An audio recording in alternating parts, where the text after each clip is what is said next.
We are people advocating cannabis education here at paceradio.net.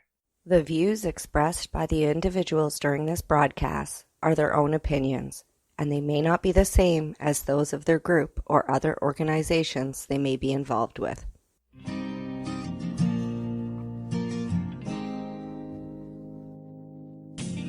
You know I blame it on industry. I blame it on my own hypocrisy. Miseducation and politicians. No one's willing to step up and speak. Hello everyone and welcome to the Pace Radio Show. We are live here at paceradio.net. Tonight on the program, my joint host Julie Chiarielo joins me with a special guest who is an award-winning filmmaker. But as always, before we find out more, Julie and I are going to get caught up on things. Hello Julie, how are you today? Hi, Al. How are you? I'm happy to be here. How are things up in your neck of the woods? Is it finally spring up there in Ontario? Well, the grass is growing, the trees are starting to bud some leaves on them, and you know, sometimes when it still gets cold, like we had snow like about a week ago. Wow. Yeah, I don't miss that. I don't miss Narnia, Al. I've got the AC on. Hopefully it's not too loud in the background. I'm melting over here in California today. No problem with the noise in the background. I can't hear any. And yeah, rub it in there. Got the AC on. All we have to do around here is just open the door or the window. Yeah, I need the fans on, man. I'm melting. I'm over in Willett, in Northern California, inland. So it gets pretty hot here throughout, spring and summer. So I can imagine. I imagine it does get warm down there. Yeah, it's just in the climate you live in, you know. Like my sister, I always tell her she lives in Snowville, because she's a couple hours north of me, and it always seems to snow there. Yeah, but I'm happy to be over here. I'm smoking on some really delicious things. I've been going on some farm tours this week, and I'm smoking on something called Grape-a-lade, and I also have what's it called? An ice water Grape-a-lade. Oh, okay, I've never heard that. Yeah, it's grape ape got pretty. I think grape ape made its way to the East Coast quite a bit, and people were loving that purple. But this Grape-a-lade brings, it's a grape lemonade. It's a really nice strain, and I also have some ice water hash. So the that's grape what ape I'm I've smoking heard on of. tonight. Huh? I have heard of the grape ape before. I understand it's good for nerve pain. Yep. This is very powerful medicine. It's grown by Duke's High Grade, and it's organic. Beautiful terpene profile, and it is good medicine. It definitely has a balance of body relaxation, but really opening and clear for the mind. So I'm thankful for it because I'm right at deadline with the summer issue. The spring issue is out on the street with Alex and Allison Gray on the cover and David Bronner, and it's being very well received. So I've been very thankful for that. People are really excited about the direction that Skunk is going in the new era, and I'm excited about the upcoming summer issue, and I'm even working on fall and winter. I always have 8 fishing lines out, Al. I'm tired. You know, Julie, I can agree with you with that. You are a very busy lady, and when it comes to Showtime, it's call me right just beforehand because you're still working when we get started. It's so true. And speaking of busy ladies, I'm super excited. I took a chance to ask Chris Russo if she'd come on with us tonight. She's a documentarist that I met several years ago. She was filming at the Emerald Cup, at the also the Golden Tarp Awards. These are events that happen here in California, but they're known all over the world. And she was filming with some women also that I knew in the industry, and I just admired her so much. And, you know, just to give people a brief overview, Chris, she has award-winning short films, have screened all over the world, including Sundance. She's been broadcast on Showtime, PBS, IFC, Logo, and Netflix. And she's a 2018 fellow of the Sundance Institute Women in Film Financing Intensive with Lady Buds, and is also a fellow of Film Independence Director and Screenwriters Labs with her project directed by Dorothy Arzner. And she has film credits, which we're going to dig into a little bit, all having to do with important themes and subjects, social activism. Also, she has degrees in photography, and I'm just so excited to dig in with Chris. She's an incredible woman, inspiring woman, and Al, if you're ready, I'll go ahead and welcome Chris on. Go right ahead, bring her into the broadcast. Those are excellent credentials and achievements, and I look forward to participating in the broadcast. Wonderful. Well, welcome, Chris. Without further ado, we're very excited to have you on. This is an exciting moment for you. Your documentary airs for the first time publicly tomorrow at the Hot Doc Festival in Toronto. What a happy synchronicity when I found that out, Chris. And you were available to come on the show. First of all, thank you both so much for inviting me onto your show, Julie and Al. This is like a amazing moment in time. I'm pinching myself that tomorrow is my premiere, and we're having this conversation. It's the perfect timing. So I really appreciate this conversation. I'm excited to be here. Thank you. Thank you. Well, that's... I love it. You know, and I kind of do this a little bit like this is your life. You know, I like to go back in time and get to know you a bit more. I'm going to be learning as well. Oftentimes when I've seen you, we haven't actually had a chance to slow down and delve deeper into your story. So I wanted to go back because I didn't tell this to you, but I studied with a photojournalist for 5 years and hung film. I worked with slide film and had to, you know, choose the films and prepare the shows. And it was such a thing. I'm deeply in love with the art of photography. So can you take us back a little bit?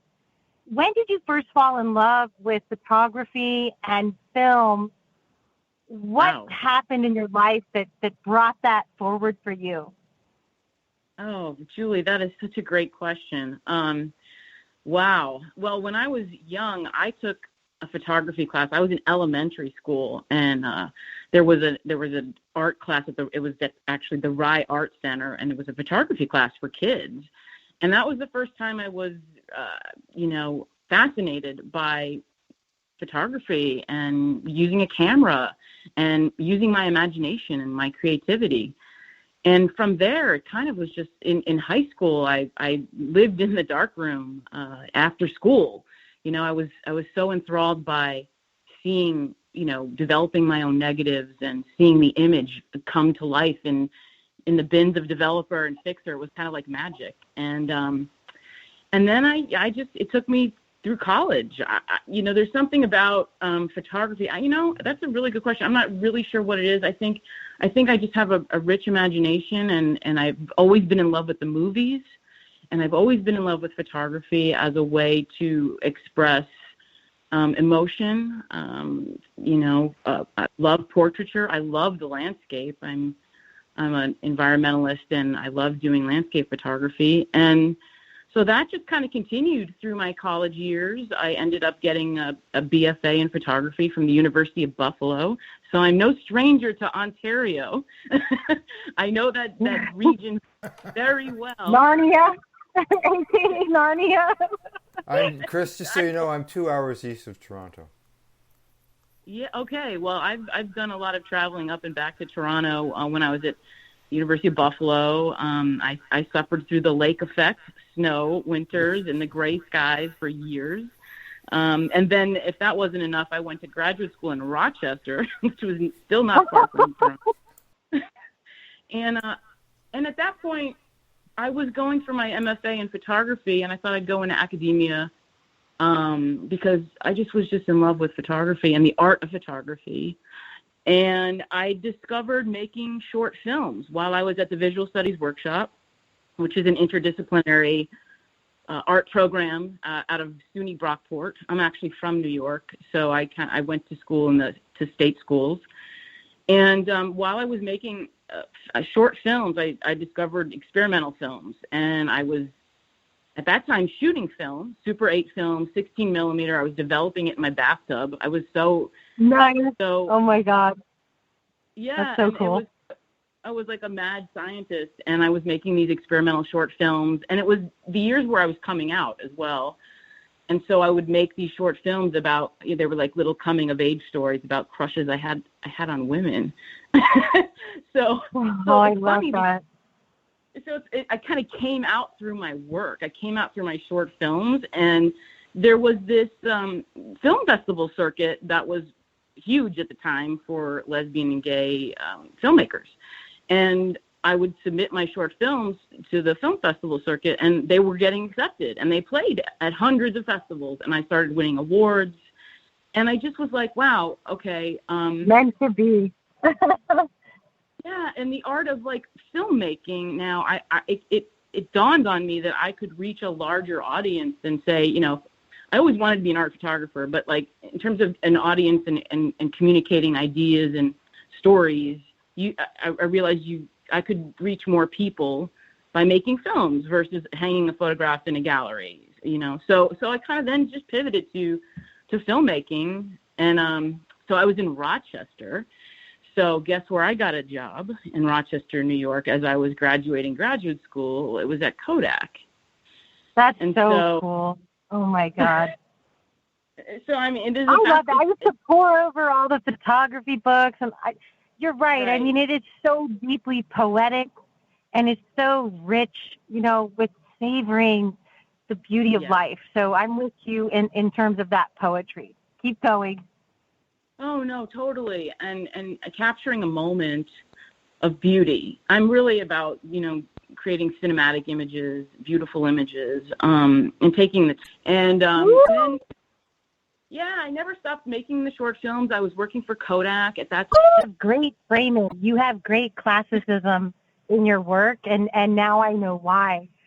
Because of, how the universe took you from photography into to film, and as you said, as you watched classic film die. No, it's an interesting journey, because I went from loving to develop my own negatives and processing my own film and printing my own photographs to the digital age, right? So I was right in the thick of that, and I saw Kodak decline. And and it was a moment where I had to decide, and it was divine intervention. I was supposed to be following my artistic path. So at that point in time, I was out in Los Angeles, and I started to work in feature films, doing post supervising. I continued to make my shorts, and started writing scripts. And fast forward, we're here. I've been in Hollywood 20 years now, and to make my first feature film is a dream come true. It's something that I've aspired to since I was, making those experimental films back in Rochester. So yeah, photography is. This is a huge moment. We need to light the hash joint and pop some champagne, because this is a big deal. I mean, this is decades of work coming to a gorgeous, gorgeous expression. I mean, those are the stories that most inspire me, is the hero and heroine's journey to go through the great odyssey and to die many times along the way and take many forms until you ultimately achieve the vision that was seated in your heart. And here we are with that. Oh my gosh. Oh, Julie, that was so well said. It's so true. It's so interesting. But if you just let your heart guide you, and and if you meditate, if you really center yourself with what are you supposed to be doing with this life that you're given, I realized it was storytelling and photography, and the filmmaking is an extension for me of all of that. And you're right. This is a huge moment. I'm going to try not to cry during this call because, tomorrow's a big day, and I'm savoring it. It's virtual. It's a little different than I thought it would be, but it's still a huge moment for where I've come from. So thank you for acknowledging that. That's really absolutely great. Yeah. And we're going to acknowledge it all night. It's just a wonderful thing to celebrate. I love watching people succeed and achieve their vision. And it inspires me to keep going, just as all of us in the cannabis industry need inspiration to keep going. So before we go to the break, I wanted to just touch on, when did cannabis enter your life? And, what, I know there was layers to it. And so can you share with people a little bit about how cannabis first came about in your life, and then how did it develop? Wow. Well, I was, into cannabis since I was 14 in high school. And I had gone to Catholic school for 9 years, and it was my first year in a public school in fellow Catholic girl, by the way. Hellion Catholic girls, we're renegades, all of us. Totally. I couldn't wait to get rid of that uniform and break out. And so, when I went to school, in public school, my world kind of opened quite a bit, and I was experimenting with drugs, with cannabis, with mescaline, with a lot of different substances. It was very, it was very easy to get. And then, I was a Grateful Dead follower. I've been to over 50 shows. And so that I was part of that whole culture. And so cannabis for me, at the beginning of my relationship with cannabis, I think it was more of, an escape, and obviously to enjoyment with music and social circles. And then I paused with it during the college years a little bit, and when I was getting my career going. And then 10, 15 years ago, it just started having a renaissance with cannabis in terms of my creativity, being very mindful, using it very mindfully, and exploring in California, as we'll talk about, the wonderful options we have here for cannabis, and the fact that it's, legal. It's been a journey, but, cannabis has always been a part of my life, and it's opened a lot of creative thought, and I love, writing, and just a lot of areas of my life. The cannabis has really, helped and, what's the word? Embellished, or it just enhanced. It's enhanced. So, yeah. It improves the quality of life of those who are ill and those like yourselves. Yeah. Yeah, and the wellness properties are unbelievable with CBD and different combinations of THC. So it's really it's a miracle plant for sure. Me being a bisexual woman, I call myself a pansexual now, I guess. I mean, everything's always evolving. For me, love was never gender-based. I could fall in love with you if you were any gender.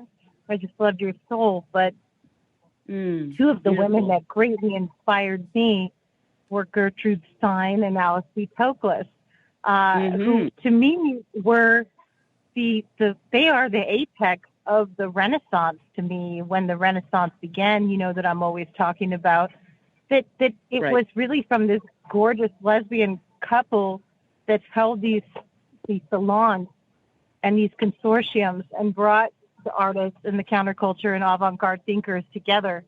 And so I think of you and your work also, and I feel that way with my work as well. So I feel like we're aligned in the themes and the subjects we want to keep exploring. So I'm so happy that, you were drawn to cannabis in the way that you were. And we have more time. So I want to ask you another question before we go to break. But, Sure. Thinking of that counterculture narrative and how you really are, to me, a counterculture hero, though you may not see yourself that way, but I see it, is what draws you to a story?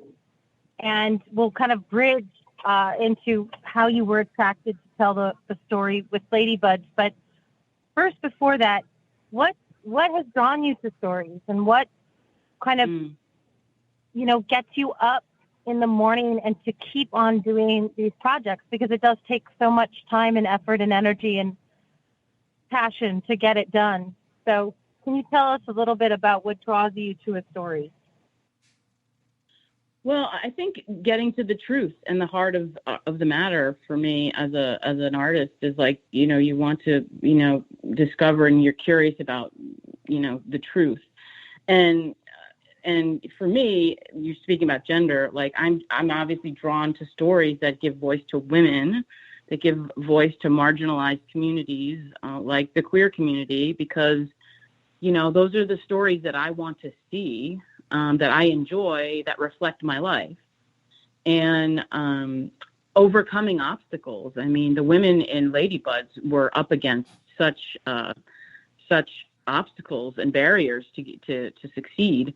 I always root for the underdog. And, I related to the women in the film in terms, and just the counterculture and the cannabis community, for me, at least in NorCal, and the research and the immersion into the history of it, I kind of call them outliers, and I feel like an outlier. So I like to get into stories that you can understand where they're coming from and think differently, because, part of the counterculture movement was to challenge authority, to challenge the status quo. And I think it's really important that we peel back,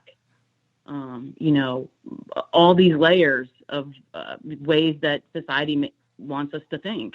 Because I never went along with the normal way of thinking. I was always questioning. I was always, rebelling.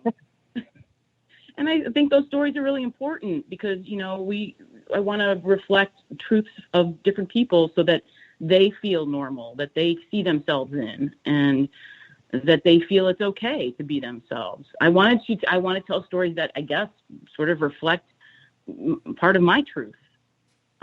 So I'm really into, like the underdog and getting into, the humanity behind the causes that these, for example, that these women were so passionate about. And with cannabis, the cannabis was like, now we're having a moment. We've been having a moment for 5, 6, 7 years, but a lot of people don't know this community. And I was blessed to be welcomed in, and the stories that, as you know, are part of the cannabis community in California are just phenomenal. And I do identify with the outliers, and, frankly, the term coming out of the shadows really, really struck me at the beginning of my working on the film. I was like, oh, coming out of the shadows, that sounds really familiar. Coming out of the closet, to live your authentic life out in the open. And so I saw this parallel, that maybe only I could understand, but that was a lot of what drove me, to really, really push this story forward. And I felt like it really could connect the dots to the previous work that I had done. Highlighting these voices of lesbian, life. So I'm not saying this is a lesbian film, but it's at the core, it's like, again, living your life out and proud. And if you're growing cannabis and you're going legal, and that's part of the reason why they wanted to do that. So it was sort of this fascinating moment of like recognizing that in the process of making the film, and it pushed me even more to dig into it. Absolutely. And that is one of my favorite things about film.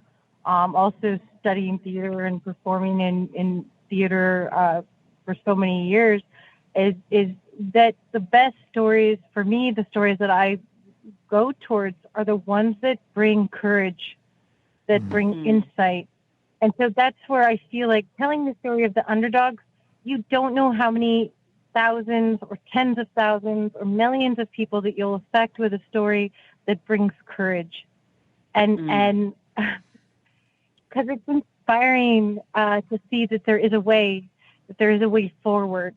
And so, yeah, I think that it's so important. And it's so true what you're saying, that all of these things, the social justice movement, the environmental movement, sexual revolution, the need to reform education, the need to reform health care, all of these things. I mean, this is why I get into it with the idea of a renaissance, because it's every aspect of society, which I really appreciated about with your film, which I know we're going to go to break soon. We're going to go to break now, but when we come back, we're going to talk about how, you were able, through this subject, and we're going to dig into why you chose this subject and this moment in time, but you were able to explore all of these themes, through this film, and how they're all interrelated. It really made an impact for me. And I'm not going to give a lot away because we obviously want people to tune in and see it.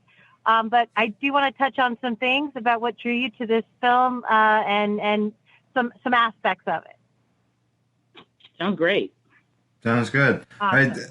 I wanted to point out, being that we're talking about stories and talking about people's stories and stuff through your films, that's something that through the Pace Radio is something that's always been important to us as well, and that's telling patient stories. And we always feel by Chris J. Russo.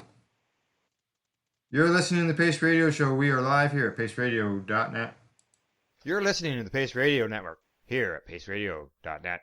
At Legacy 420, we believe in being different. Experience the difference of quality control. Our labs provide tested formulations for all of our products. Experience the difference in trust. Our customers can trust that we are following up-to-date COVID precautions for their safety. Experience the difference in accessibility. We're open 7 days a week. Please visit our website, legacy420.com, or contact us for curbside pickup as well as nationwide mail order shipping. Legacy 420 values overall wellness. Come and experience the difference of Legacy 420.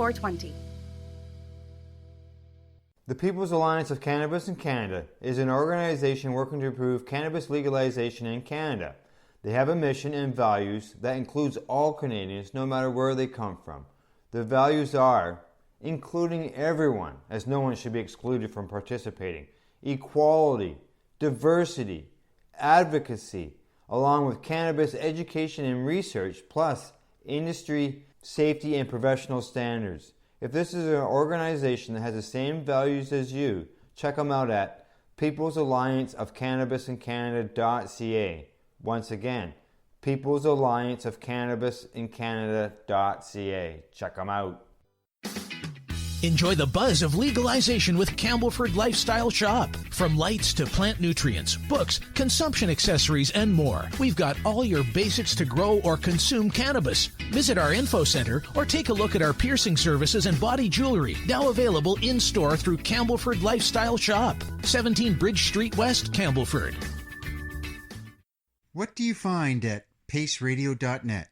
People advocating cannabis education. A doctor's job is to relieve your pains. And when it comes to growing cannabis, the biggest pain is trimming. Let Dr. Buck Cannabis Trimming Solutions take the pain away. Whether you're a home grower or a commercial operation, we have the cure. From 4 plants to 400 plants, garden size doesn't matter. Dr. Buck Cannabis Trimming Solutions comes to you with years of experience and professional discreet service. It's simple. We trim your weed and we do a damn good job. Visit drbuckcts.com to book your trimming. CP operates a medicinal cannabis signing clinic. If you want to grow your own medicinal cannabis and are located anywhere in Canada, then I'd like to suggest that you give them a call. They can be reached at 1-613-967-9888. That's 1-613-967-9888, and grow on with CP. Growing your own vegetables, flowers, or even medicinal plants can be a challenge without the right equipment and proper know-how. At BMA Hydroponics, not only are they your urban horticultural experts and suppliers, but their staff holds the customer's needs paramount to making a sale. Family-owned with decades of experience and knowledge, they offer free advice in person, by phone, or email. BMA Hydroponics wants to ensure you have the advice you need, which is why you'll find tips and tricks on different ways to grow, like wick, ebb and flow, drip, or aeroponic system, as well as other helpful links at bmahydroponics.com. If you can't find what you're looking for, just let them know, and they'll do everything they can to get what you're looking for. At BMA Hydroponics, each staff member also possesses a federal exemptee MMAR license, making their strong suit empathy, experience, and dedication to their customers. Because when you know how to grow, you'll have results that make you proud. BMA Hydroponics in Belleville, Ontario. Visit bmahydroponics.com. We are people advocating cannabis education here at paceradio.net. Okay. Hello and welcome back. We are live here at Pace Radio Show and at paceradio.net. Tonight on the program, we're joined by our guest, award-winning filmmaker Chris J. Russo, plus our joint host, Skunk Magazine co-owner and editor, Julie Chiarielo. Well, ladies, we had quite the conversation there in the first segment, and I think we're moving on to some buds. Yes, buds, lady buds. I want to jump in right into it of what first drew you to create Lady Buds, and how long has this journey taken you? Wow. So that people understand the timeline from when the first idea came, when you began on it, and how many years it's been. Okay. Great question. I've been reflecting the last week, going through all my photographs on my phone and on my hard drives, just so I could relive the last 4 years and bring it back into fresh in my mind. And I'm so grateful that I have all these moments to remember. But it was back in 2016 when Prop 64 was on the ballot. I'm in Los Angeles, and I was super curious about where this was going to go. And California being the 5th largest economy in the world, I knew we were about to see a sea change in our state, and I was like, it was fascinating. And I just started digging around. I went to a lot of cannabis events, and I read somewhere that, I don't know how true this was, but I read somewhere that 36% of leadership roles in cannabis at the time were held by women. And I was like, oh my God, really? That's unprecedented in any other market in the country. And it was fascinating. So I interviewed women. I went to a Women Grow conference in Denver in February of 2017. And that's kind of where it all sort of began. That's where I met one of the women in the film and a lot of the women that I'm in touch with now in the community. And the Emerald Exchange put on some fabulous farmers markets in 2017 to 2018. And I just, started interviewing women just out of curiosity. That's, as a documentarian, that's kind of what drives you, is being curious. And so I interviewed women about what they were doing in cannabis, and I just, got immersed in my research, and many of the women invited me to their farms. So, when you're asked when you're invited to go to a cannabis farm and you've never seen a cannabis farm before, you go. So I was like, I put all my camera gear in the car and drove up to Humboldt, Mendocino, and Nevada City area. And I visited the gardens of some amazing women. And I just was like, wow, this community, to me I soon realized that women, were the backbone of the cannabis community. And I was welcomed into these homes. And so I guess that's kind of how it began, was my intrigue and, my pleasant surprise that women really were a huge part of this industry. Because, growing up on the Cheech and Chong movies and the Spicoli's and, the dude movies, the bro culture, you don't think about women in cannabis. And I'm just like, these women are like, badass. So I wanted to flip the script, if you will, and create a story that showed these women as strong, empowered businesswomen, entrepreneurs, cultivators, activists, passionate about cannabis at the helm. And when you make a documentary, you can film forever. You can just keep filming and keep filming. So I needed to come up with a frame of what was the story going to be? And my cinematographer / producer, Christian Bruno, and I, we would have these deep conversations the first year when we were just, visiting the farms and visiting women and, capturing the story. And we came up with the idea that we would document the 1 year leading up to legalization after Prop 64 passed in California, which would have been 2017, because it passed in 2016. Everybody was preparing for when it was going to be officially legal, which would have been, I think it was January 2018. So I filmed all of 2017, and then so the 1 year leading up to legalization in the lives of these women, and then the 1 year following to see how they were able to transition to the regulated market.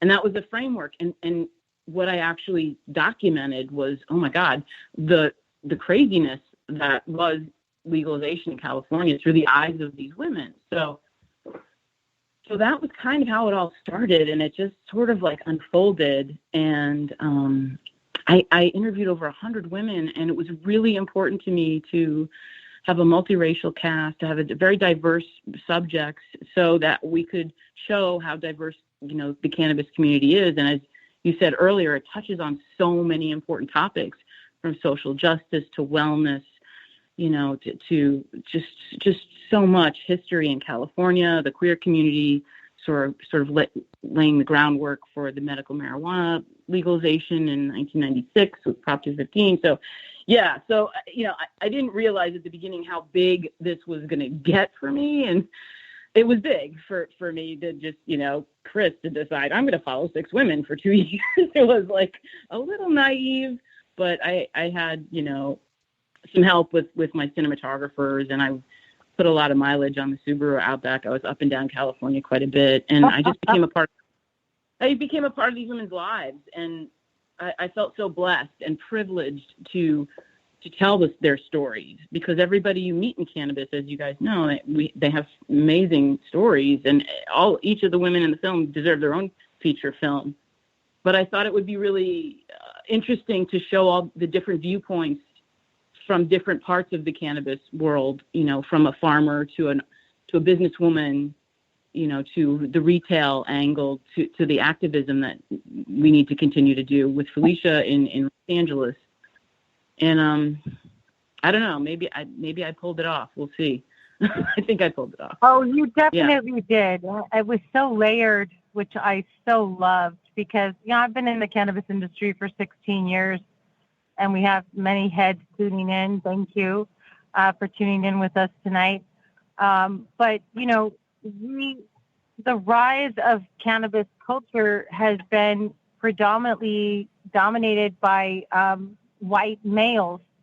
And even skunk, our readership 10 years ago, 15 years ago, was 18 to 40-year-old white males. And over the last 8 years, it's been a big thing to, essentially, when I came on as co-owner of Skunk, was, how can we, with awareness, weave a better narrative? What's missing from this picture that should be present? What did the drug war do to us and do to the minority communities wrongly that we must correct?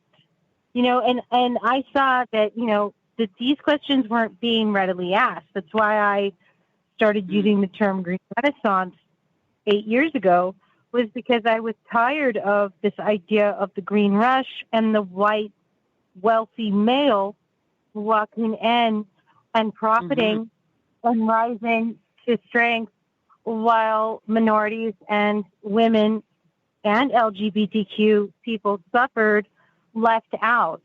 Not only, just completely left out, not invited to the table at all. and who cares?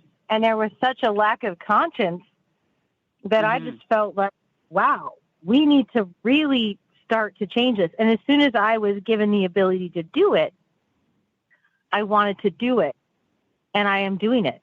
And I think that there's millions of people activated right now that are doing this work to weave a better narrative. And it's hard work to do. That's why I'm happy that you made this choice, because it's the awareness that we need. Once the awareness is seated, I've heard many people, oh, it's legal in California. What's the problem? And I want to dig into some of these problems and break apart some of these themes, because I think that they're important. But it's important, No, it's not legal. We've just dealt with a cultural genocide. And I watched the same cultural genocide happen excruciatingly in Canada. And anywhere else that legalization takes place, we see some form of this. So I definitely want to get into that. I just wanted to just share how deeply, for me, when I was watching your film, that you were tapping in to the need for more female voices, more Native voices, Latino voices, Black voices, Asian voices, LGBTQ voices, to bring the balance, to bring the healing. So can you talk a little bit about that? Because it was something that it wasn't preachy or in your face in the film, but it was layered through the representation. Oh, that's so great. I'm so glad that came across, because I'm not like, I don't want to be a didactic kind of filmmaker. I'm very much more interested in the character-driven stories that are emotional, so you get to know this person and you can identify and relate to them. So that was my angle. And by choosing Felicia, Sue, Chia, the Bud sisters, Karen, I thought that, interweaving that would create a richly layered look at all the, well, not all, as many as I could, angles of cannabis that, we need to look at. It's big. It's a big story. Cannabis is a big topic. And, the film could just focus on one of the many themes that cannabis touches on. But, maybe this is a little bit of a slice of each of those themes. I thought it was important to show the family side. What is it like to raise a family on a cannabis farm? That's pretty complicated, when you're raising children, and, what is it like to be a woman entrepreneur, up against, like you're saying, all of they call them the khaki brigade, like the guys, the suits that come in, the deep pocket corporation. Yeah. And then, what is it like to be fighting for social equity and to be trying to repair the harms from the war on drugs, and, and force, corporations to have some corporate social responsibility to the communities. So, every area that the film touches on, it could have gone a lot deeper, but I tried to create a narrative that, people, the common person, anyone who even isn't interested in cannabis could kind of come in and relate to. I think that's the key to normalizing the plant, right? That's the key to change hearts and minds about cannabis, about gay people, about, anything that people are judged, So I wanted to really just show these women as they are, moms, businesswomen, farmers, and that was my approach as a filmmaker. I thought that would be the most effective. I'm not sure if that answered your question, but no, it does. I mean, that is exactly right. It's with the emotional nature. A good story helps us to process our emotions as humans, and hopefully gives us insight into our own humanity. And that's certainly what you have done. And, you showed, I know that you maybe didn't set out to think that you were going to show the story of the transition from 215 to 64, but just touching on that for a moment, the 215 was the compassionate Act, the Compassionate Care Act with Dennis Perone and the AIDS movement and the LGBTQ movement of just major activation across the nation, affected everybody. And it was intimately tied in with cannabis, and it was intimately tied in with humanity, that we needed compassionate care, which is just such a stroke of genius from Dennis and those who surrounded him to have that kind of language. And then, with 64, we saw the heartbreak of 64 and the feeling of compassion, which had to be fought for, which our friend at Sweetleaf fought for so well, and others, Joe from Sweetleaf, to bring the compassionate, I'm getting the actual name, SC something right now, I'm forgetting, but such a stoner. But it was this idea that, oh my God, in 64, we're going to have to fight for compassionate things. We're going to have to fight for farm to table. We're going to have to fight for the small farmer. We're going to have to fight for, what we had dreamed of creating, the dream of those who were in the Back to Earth movement of the 70s and first came up into these hills and birthed the new cannabis industry.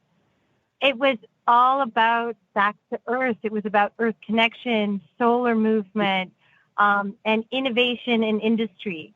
And so I really wanted to go there to just say, how startling was it for you to say, maybe I want to cover a... Wow. Well, I didn't know where the story was going to go. And I just knew that we were rolling the cameras all the time. We have 500 hours of footage that cover 4 years of documenting this movement. And at the beginning, I thought it was going to be this women in weed, rah, cheerleaders. Oh, women in weed. They're rock stars in weed. And, that they may be, but that just isn't the story, and that isn't really a story. Like, there needs to be an arc, a change, like it needs to go somewhere. So just like naturally unfolded the drama of, I love what you said, the heartbreak of 64 that's kind of what I witnessed from wildfires to people fighting in Sacramento, to city hall meetings in Los Angeles around social equity, to the overturning of the 1 acre cap. I mean, you couldn't ask for more drama in those couple of years. And so as a filmmaker, you follow the story. And for me, making women the center of that story fulfills my artistic vision, and digging into the truth of who these women are. But the journey of, big business coming in and, making it completely different for these legacy operators to survive, to me, was the obvious David and Goliath story we had here. And at the heart, it is about community. Cannabis is about community. It's about social community. And the more I was in the scene, the more voices I captured. And, that was another important part of the film to me was, using, for example, K-Mud as the framework to bring in the voice of the community. So, as a filmmaker, as a documentarian, you follow the story. And within that framework. I thought that was really cool. Yeah, that was really nice, the way you overlaid that, because it was real reporting. And I was hearing today, that K-Mud used to report on the helicopter flyovers, Right. That was in your story. That was one little snippet, and I thought, this renegade radio station, and it's you just did a beautiful tapestry of showing life and showing the authenticity of this life and the reality, and the full range of emotions. Your painting with that. I love the emotionality of your work. So, and I agree, that's what really ultimately changes hearts and minds. Is tapping into that place that can touch us all if we imagined ourselves having to go through what these women are going through. Yeah, I wanted these women to reflect other women in our society. And, you know, this film is about, you know, cannabis legalization in California, but it's also the backdrop. It's really about these women reaching for their dreams and being so passionate and being courageous to come out of the shadows and fight for what they believe in, knowing the risks. I mean, they risked their freedoms for decades for the plant, and then they, you know, wanted to enter the legal market. And, you know, I just thought Taylor was so inspiring at one moment where she's just like, do not ever give up on the dream that was seated in your heart, because it will come to pass. And I think it's what, you know, the entire industry needs to hear. I do believe that we're dealing with a situation with so-called legalization where we're going to be wading through the quagmire for the next couple of decades while we fight for a more just and equitable system. I don't feel that once legalization happens, we've arrived. And so this is why these types of films, you know, are so important. But I wanted to talk a little bit about the sacred feminine because, you know, I remember, I forget who said it, but he said, you know, I'm a feminist as every good man should be, not for my own self-interest. But one of the things for me that is marked in this kind of renaissance that we want to see on the planet is that, you know, we're dealing with 10,000 years of patriarchy ending. We're dealing with the feminine principle being cast out, which is not gender specific. This has to do with universal law, hermetic principles. And so it's key that through art and music, film, you know, cultural things that we're doing, and I see evidence of it everywhere, of the feminine rising to come not to be over the masculine principle in the world, that would be out of balance, but to be in union with it and to see both the masculine and feminine principles working together in balance, in union. And this is this, I think it's why it's so important for the feminine to rise in various ways. And so it's key, I think, you know, to see this transformation taking place. You know, I wanted to talk about that a little bit. Is why is it important to capture these stories now, which will be history later? And I wanted to give you a chance to touch on any aspect of that I just said, but also what was one of the most inspiring and surprising stories or moments for you? And then what was one of the most disappointing for you? Okay. Wow. There's a lot to unpack there. Well, first of all, the plant's a female plant, right? So it's inherently, it should be a story through a woman's eyes, in my opinion, a cannabis story. And the balance has been out of whack for a long time in our society, not just in cannabis, but in every aspect of our society. So it's time for women. It's our moment. Finally, you know, we're still going to have to fight for parity across the board in jobs, in just in different areas of life. So again, like I just thought it was really interesting to turn the cannabis story on its head, because we haven't seen a story about cannabis and women that is, you know, this story could be about legalization and it could have been 6 guys, but why can't it be 6 women? You know, like the underrepresented voices. So again, that is my commitment as a filmmaker, just to always give women voice. That's just my job. So that was why I focused on that. The most inspiring part of making this film, I mean, I guess I was just so moved by the heart and soul of the community, the compassion, the love, the caring for the land. I mean, I definitely fell into a group of people in the community that really care about the plant and the land. I mean, these are people that have been doing it for decades, and we're stewards of the land up north and live off the grid and really care about taking care of the environment. I was also really moved by the whole story about Dennis Perrone and Scott Imler and Valerie Corral and all of the writers of Prop 215. Not knowing that history, that intersection of gay activism and cannabis activism was kind of mind-blowing for me, because I've been steeped in queer culture for decades myself, and I was shocked to learn that history and that it wasn't really widely known. I was like, wow, this really needs to come to the light. So telling the story, through Felicia's eyes, again, that deserves a whole feature film in itself, but the fact that she used to deliver weed to AIDS patients, in the 90s to help her friends, was the perfect segue into explaining the history of the gay act. I mean, I just touched upon it in the film. But it's important, and that was really surprising and inspiring to learn.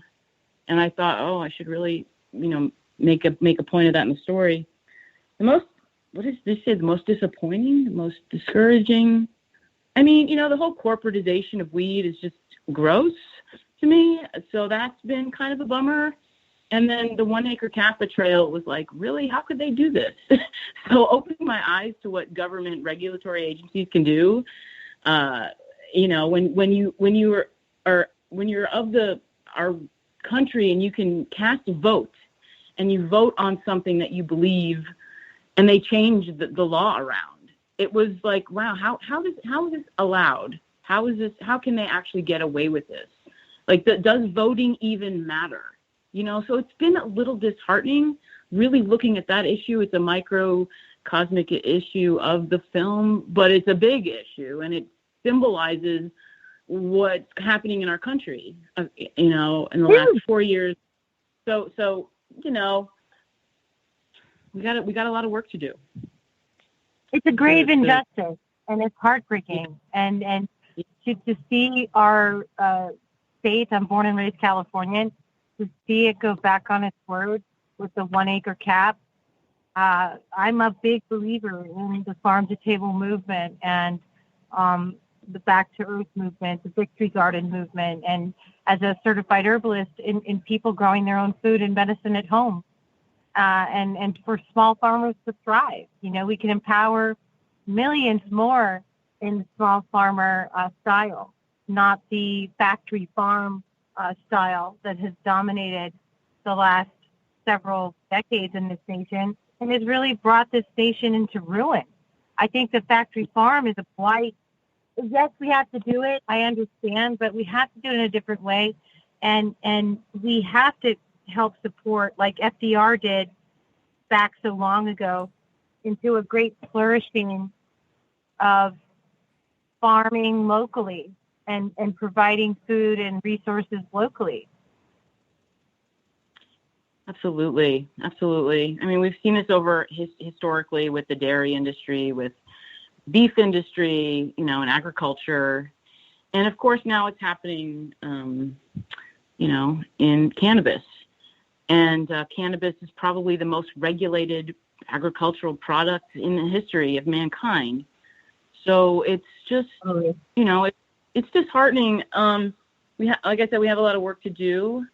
And I hope that the film, brings that to light, that we have to keep fighting, I think it's great. It's a wonderful service to that because, as I said, I can't tell you how many people I've heard say, well, what's the problem with Canada or what's the problem with California? They're legal. So I think the first step is knowing, there's an issue.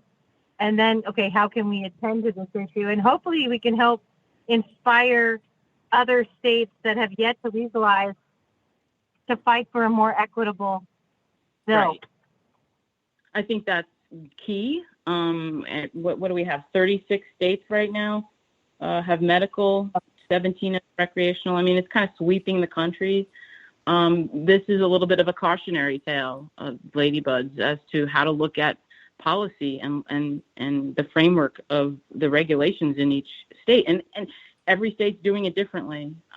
So there's a lot to think about. And I think you're right, hitting on the equitable nature of it and giving people, marginalized communities access to the business opportunities and the reparations and getting people out of jail. There's just a lot of work we need to do, but it's starting to happen. I think it's starting to happen. So let's hope it continues and grows. Here in Canada, down there in the U.S., people get, it comes into law where their criminal record for cannabis gets expunged. It's just a matter of a pen. Whereas here in Canada, that didn't happen. People have to still apply for pardons for past convictions of cannabis, which isn't right. But just so you know, ladies, it's time for us to take a break. Sounds good. All righty. Thank you. You're welcome. Time for that commercial break. Then on the other side, Julie and I will continue this conversation with our guest, Chris J. Russo. You're listening to the Pace Radio Show. We are live here at paceradio.net. You're listening to the Pace Radio Network here at paceradio.net. At Legacy 420, we believe in being different. Experience the difference of quality control. Our labs provide tested formulations for all of our products. Experience the difference in trust. Our customers can trust that we are following up-to-date COVID precautions for their safety. Experience the difference in accessibility. We're open 7 days a week. Please visit our website, legacy420.com, or contact us for curbside pickup as well as nationwide mail order shipping. Legacy 420 values overall wellness. Come and experience the difference of Legacy 420. Enjoy the buzz of legalization with Campbellford Lifestyle Shop. From lights to plant nutrients, books, consumption accessories, and more, we've got all your basics to grow or consume cannabis. Visit our info center or take a look at our piercing services and body jewelry, now available in-store through Campbellford Lifestyle Shop, 17 Bridge Street West, Campbellford. The People's Alliance of Cannabis in Canada is an organization working to improve cannabis legalization in Canada. They have a mission and values that includes all Canadians, no matter where they come from. The values are including everyone, as no one should be excluded from participating, equality, diversity, advocacy, along with cannabis education and research, plus industry, safety, and professional standards. If this is an organization that has the same values as you, check them out at People's Alliance of Cannabis in Canada.ca. Once again, People's Alliance of Cannabis in Canada.ca. Check them out. What do you find at paceradio.net? People advocating cannabis education. The People Advocating Cannabis Education Radio Network provides its listeners with news, information, and a place to be heard. This is done with a twice-weekly broadcast of the Reefer Reporters and by providing cannabis advocates a place to be heard through Cannabis and Coffee to Marijuana and the award-winning Pace Radio Show. Catch it all here at paceradio.net. A doctor's job is to relieve your pains. And when it comes to growing cannabis, the biggest pain is trimming. Let Dr. Buck Cannabis Trimming Solutions take the pain away. Whether you're a home grower or a commercial operation, we have the cure. From 4 plants to 400 plants, garden size doesn't matter. Dr. Buck Cannabis Trimming Solutions comes to you with years of experience and professional discreet service. It's simple. We trim your weed and we do a damn good job. Visit drbuckcts.com to book your trimming. What is the People Advocating Cannabis Education Radio Network? It's a network of people advocating cannabis education. CP operates a medicinal cannabis signing clinic. If you want to grow your own medicinal cannabis and are located anywhere in Canada, then I'd like to suggest that you give them a call. They can be reached at 1-613-967-9888. That's 1-613-967-9888, and grow on with CP. Who has huge buds? You do. If you shop at BMA Hydroponics, attend one of BMA's educational seminars and learn the secrets of growing, harvesting, processing, and consuming quality cannabis and cannabis products. Learn how to make better extracts, edibles, and medicinal creams at prices you can afford. Visit BMA Hydroponics at 404 Maitland Drive, Belleville, or call 613-967-9888. The only way to go. We are people advocating cannabis education here at paceradio.net. Hey, welcome back, and thanks for tuning into the Pace Radio Show. We are live here at paceradio.net, as we always are every Wednesday evening. Tonight on the show, we're joined by our guest, award-winning filmmaker Chris J. Russo, and my joint host Julie Chiarielo, who is also the editor and co-owner of Skunk Magazine, is here as well. Ladies, we've been talking about a whole series of different things. And in the last segment, Julie, you were touching on the latest film, Lady Buds, from Chris. And just so you know, I've added the link to the website on the post of today's broadcast. Thank you so much. Yeah, this is an exciting moment for you, Chris, to bring a documentary to fruition is never easy. Any type of film to fruition is never easy. It is the great Odyssey. Odyssey, yeah. It really is, because I always love the stories of the ancient bards and the traveling minstrels who would tell the stories, and this is what, to me, the essence of Hollywood. From, I was thinking of the French filmmaker who did that first film, what's his name? Something to the Moon. I was thinking of it when you were talking about your little short film, to now coming out with a full feature-length film. Not feature-length. It is what? What did you finally end up with in terms of time with the film? And how was the editing process to just hone this down into what you were going to present? It definitely was a challenge. Like I said earlier, we have about 500 hours of footage, and I had 4 different editors on the film. So that just shows you the process. For a full year, the film was in editorial, and and during that time I had to raise money to keep paying editors. So there were, and that's kind of where the story gets written. The film gets written in the editing room, right? So you kind of know what you got on the hard drive. You kind of know the story, but then you've got to really put the script together, and that is put together through some of the cinema verite that we shot, and some of the interviews through the women, and then you weave that together to kind of tell the story. So it took 4 editors to get there, and it was interesting. The most difficult part of the editorial process was the opening. I kind of always knew we won't get into the opening because we want people to be curious to see this film, but there's so many ways you can get into this movie, and we struggled with, should we put all of these facts and text on screen to explain everything? And no one wants to go to a movie and read the screen, so I was really fighting that. And every editor I had was like, but you have to explain it. And I'm like, no, let's see how we can do it through the characters, So that was the biggest challenge, was really conveying the story, again, through the characters, and not having to overload the viewer with statistics, because it's a complicated story, right? So that was the most difficult part of the editorial process. But it took a whole year, and the film timed out to 96 minutes with the credits at the end, I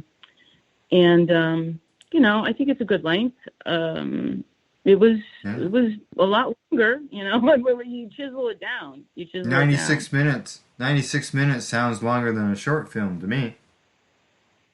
Yeah, no, that's what I'm saying. It's a beautiful, beautiful, in-depth film, and I think you accomplished. I won't be a spoiler in any way, but I think you accomplished what you wanted to with that simple humanity and a human moment at the beginning that speaks volumes more than anything else could.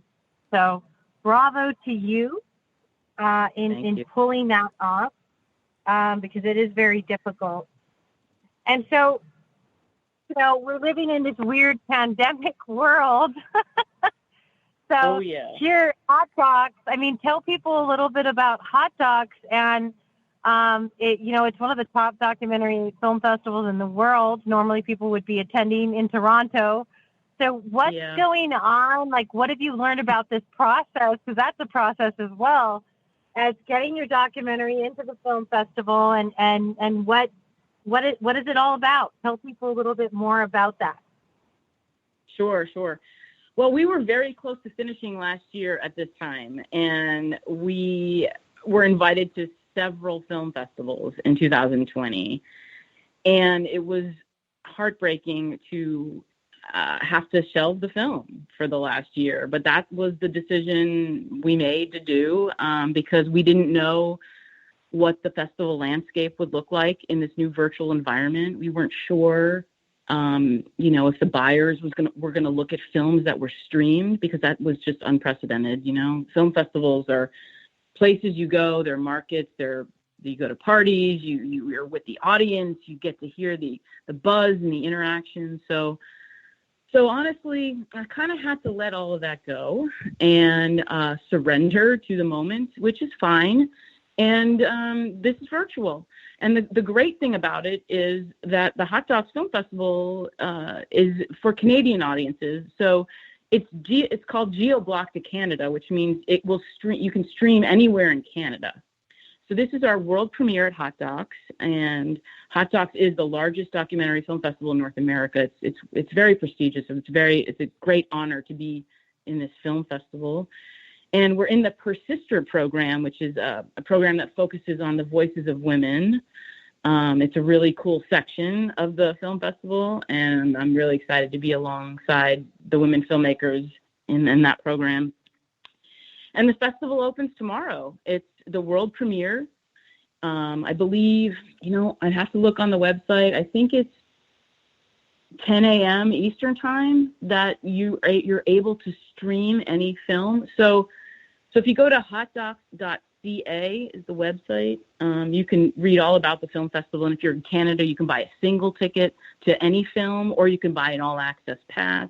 And how this festival works is that the festival is April 29th through May 9th. So it's not like we have one day that's the premiere. All the films are premiering tomorrow. So if you have a ticket to any film in the festival, you can watch it between April 29th and May 9th. So it's exciting, and the film's going to be streamed. The festival programmers have been so lovely and supportive, and we're starting to get some press. It's a very exciting moment, and I really hope that people watch the film in Canada. In normal times, I'd be traveling to Toronto and mingling and probably, meeting lots of different people up there. So I'm hoping, people that are listening in Canada, want to check the film out. You can buy a single ticket and stream the film to your TV, to your Roku, to your Apple TV, to whatever.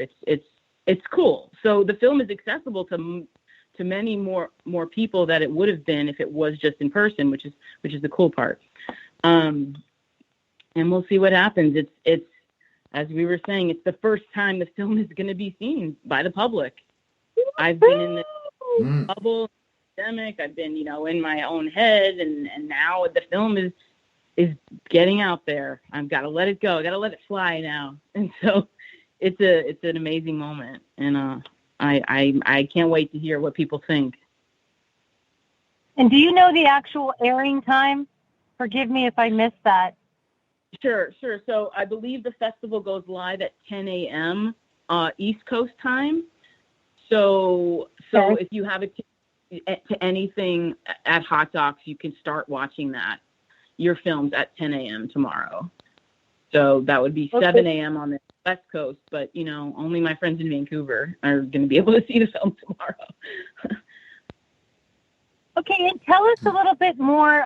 So this is just the first of many film festivals that you're going to do. So can you tell us a little bit more about the trajectory of what you have coming up on the calendar in the next year? Sure. And, I know that people are going to want to find you And, tell me a little bit more about these next steps and what it's going to take. I'm sure that you've inspired many tonight with this story. And so tell us a little bit more, Chris. Thanks. Thank you so much. No, it's unfolding as we speak. The film has been sent to several film festivals around the world, and Hot Docs has a whole industry portion to it, where I'll be meeting with distributors and other programmers of film festivals and different kinds of buyers. And the hope is, and the plan is to get the film out major platforms so that everybody can see it at any time. But what usually happens when you make a feature film is you like to do the film festival circuit so that you get reviews, enjoy the time hearing what the audience feedback is. In normal times you'd be traveling, and my hope is that later this year we will have some in real life screenings. Some of the film festivals I've been talking to are planning a hybrid festival. So my hope for ladies. So I'll be announcing a U.S. premiere in the weeks to come for people listening in the U.S. that are anxious to see the film.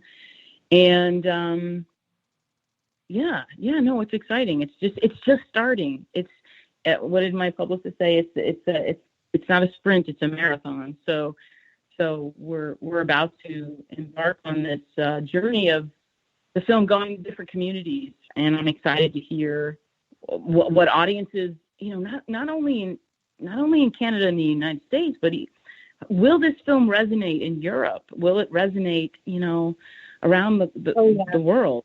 I don't know. I don't know, because cannabis is so different. But cannabis is viewed, so differently in other countries. Oh no, I mean, I was so blessed to travel the world, and I'll tell you right now, the thing that really activated me, I've been in it for 16 years, is being in Europe, being in Latin American countries, talking to the people on the ground, and just realizing that prohibition is the largest human genocide in human history.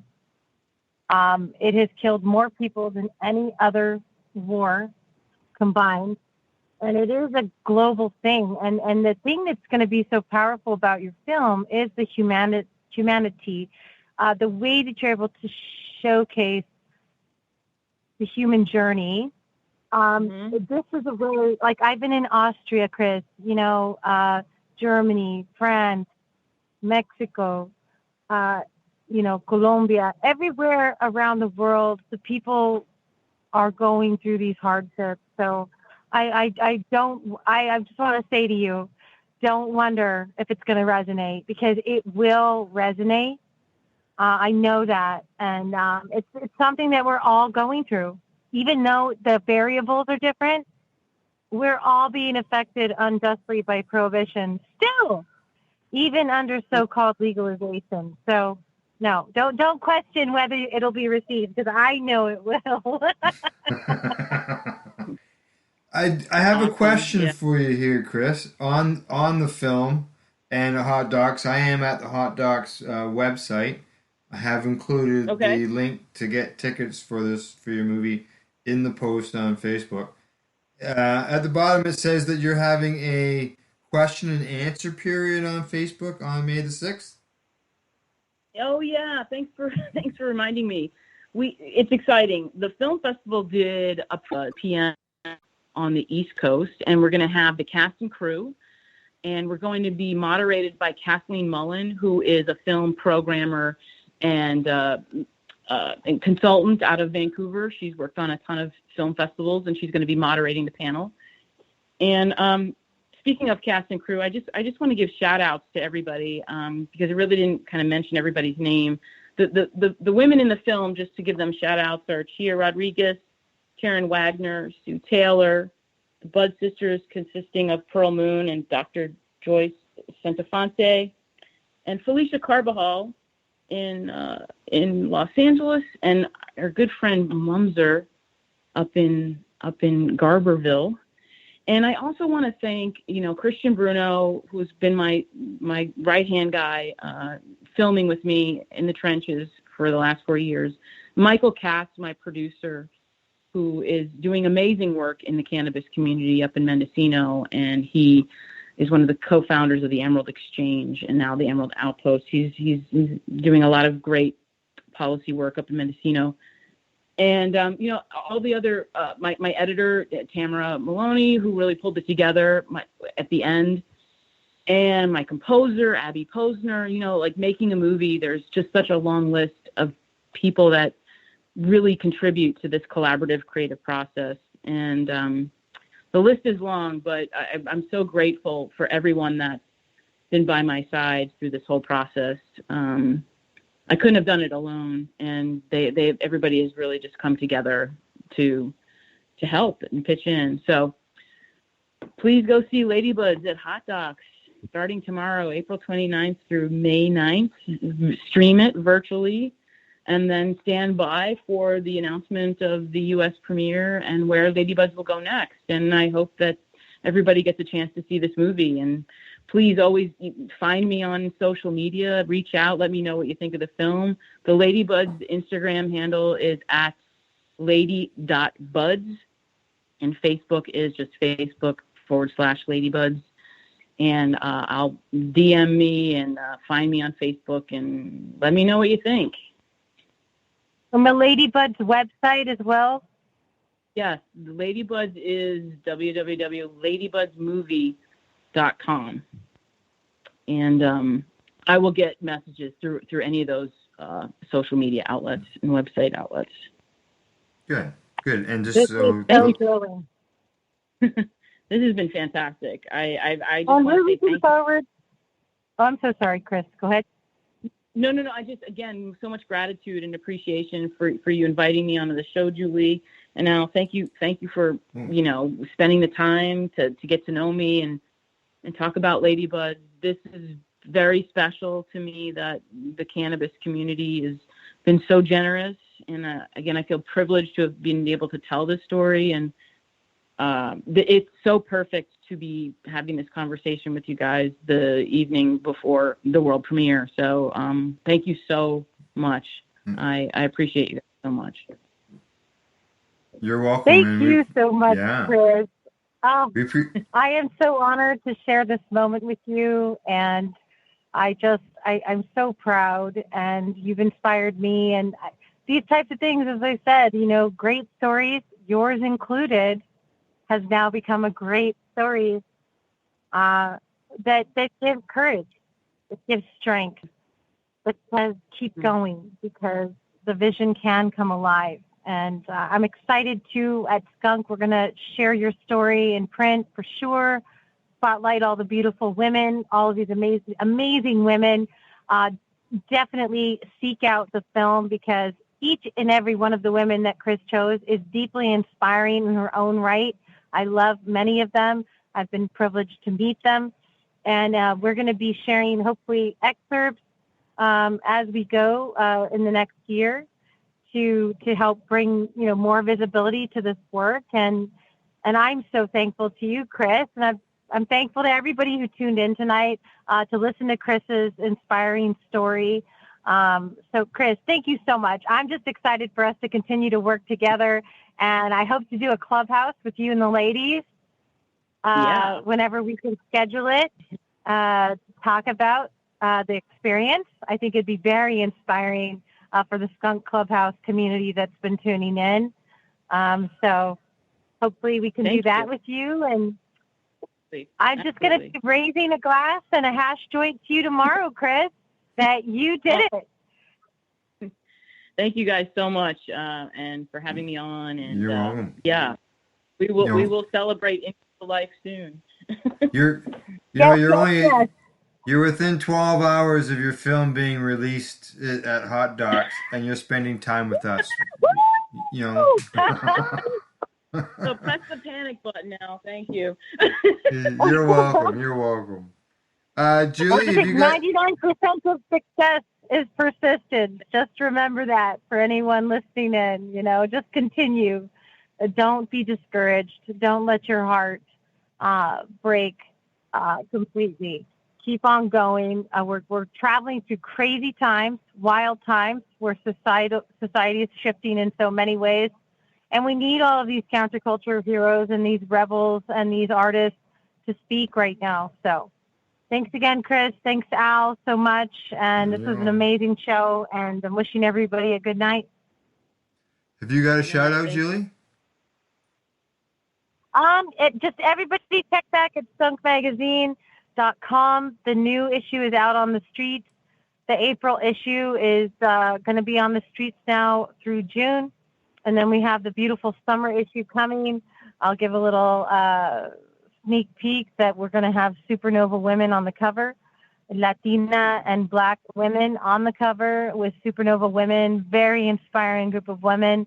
That's going to be our feature story and our cover story.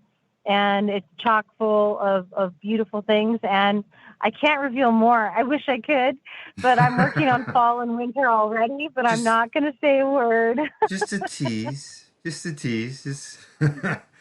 All right. Just let you know that the show will return next week with my joint host, Kim Cooper, and her special guest will be joining the program. Thank you to go to our sponsors, Legacy420.com, BMAHydroponics.com, Camelford Lifestyle Shop, as well as drbuckcts.com. As always, like to thank everybody, including our guests. Thank you, Chris, for coming on and sharing your story and telling us all about your film. I really look forward to that. It's been a pleasure. Thank you, and guys. And joint host, Julie Chiarielo. As always, Julie, thank you for everything you do. And to our listeners, thank you for tuning into the program. And good night. Good night. Good night. You know I blame it on industry. The opinions of the individuals during this broadcast are their own and may not be the opinions of their group or other organizations they may be involved with. You're listening to the Pace Radio Network here at paceradio.net. Do you want to hear what patients and cannabis advocates have to say? If so, then catch the Pace Radio Show Wednesday nights here on paceradio.net. We are people advocating cannabis education here at paceradio.net.